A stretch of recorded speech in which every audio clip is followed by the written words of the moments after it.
Hey guys, so today I am answering a subscriber question, and the question in question was, Frederick, what is the coolest hackathon project that you have built? So let's get into it.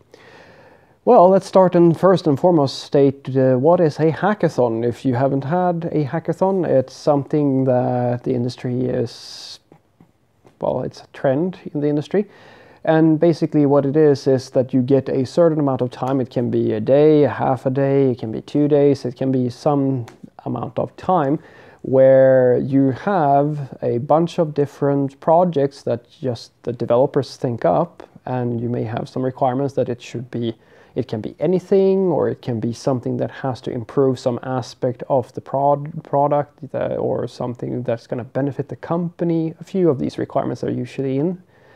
And then you sit down for that time and you create small teams, or you work as an individual and you build that thing or a proof of concept of that thing.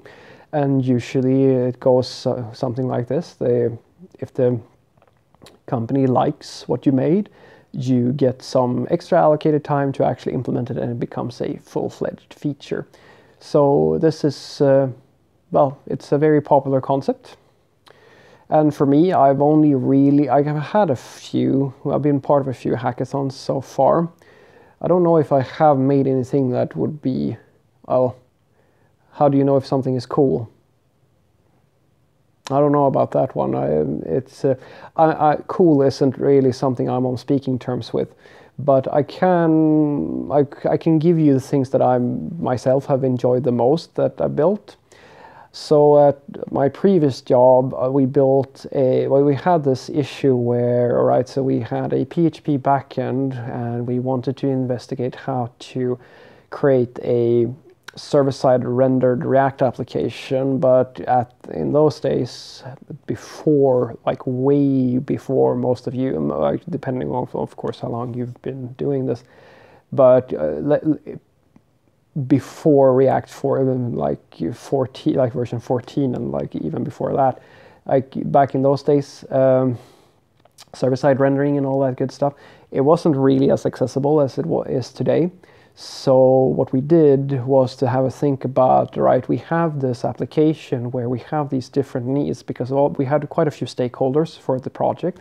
And the basic idea was that we have all these components, right? And we have all these feature toggles that sometime are going to be there, they're not going to be there. And we compose them together depending on these fairly advanced configurations, and then we create a page from all of these different components, right? And we had this, the basic idea was that, all right, we create an external service where you make a REST call, basically, which is going to go to that server. And it's going to create a rendered template of the thing that you want, like the server-side render, the application component itself, and return that as a response, so that the other system, like the PHP system, like this was a Node application, could actually leverage that. And we ran that together with, just in parallel with 2 parallel processes, and it was it was pretty performant, and it worked fairly well. We didn't win with that one, because the long-term goal of this would have been to create a very similar experience to the WordPress marketplace, where you can actually search for different components, and then you can actually create an entire library of these different widgets, if you will. And we had quite high ambitions for this, and I still think to this day that it would have been a very good fit for that specific project, because we had so many different needs that were very hard to meet in a short amount of time because of the way that the company was structured. But with this approach, it would have been very easy for us to empower our consumers to be able to just include whatever components they wanted to. We would just create these, hopefully fairly standard components that they could include if they wanted them, or if they didn't want them, and then they could, of course, configure them as they felt that they needed themselves. So that's one thing. But in more recent time, which was a project that I was at my current company, which I was fairly proud of, we sat down and we integrate to quite a lot of different systems, or like we have different integrations, and we integrate towards like self-hosted solutions by different banks and other financial entities like that. And without saying too much, that can sometimes be very, well, it can be a very big problem, because when you have a very hard dependency on a third-party system, then you basically put your own productivity in the hands of another organization. And if they're not taking care of that environment that you're using in order to run your own system, that flakiness, or like it not go if it goes down or it's not up, that's a big problem. And we have experienced quite a few of these issues where, okay,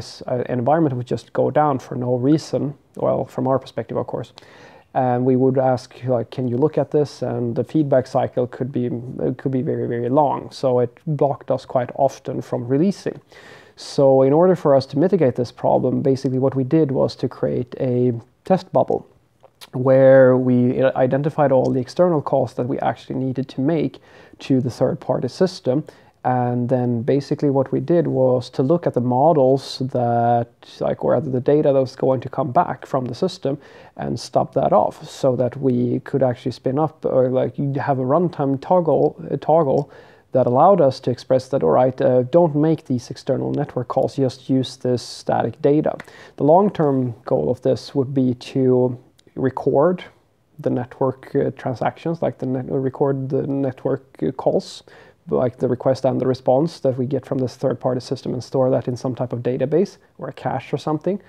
And then if the third-party system goes down and we don't know when we're going to get it back, we can simply flip that switch and then use like the most recent data we got the last time we did this. And that's actually been proven to be quite useful even up to this day. So yeah, that's going to be my answer. I don't think there's much to take away from this, but what I want you to take away from this is that, hey, it's cool to do hackathons. Are fun, I suppose.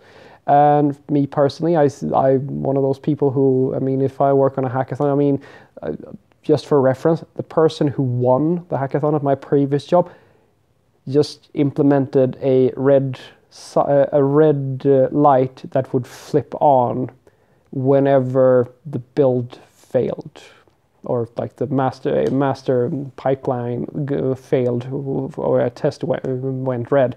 It would just turn on and be red. That guy won, but our widget marketplace for React server-side rendered components did not. And the same thing went for our little test bubble thing here. I think that the people who won that one made a survey. What type of developer are you? You can actually go and check it out if you're interested. It will tell you what type of developer you are. I am an experimenter, apparently. But yeah, we didn't win that one either, even though I think we've saved the other team's asses a handful of times now, and saved ourselves quite a lot of time, pain, and misery, and by extension then made a lot of money for the company. But I'm not bitter. Have a great day.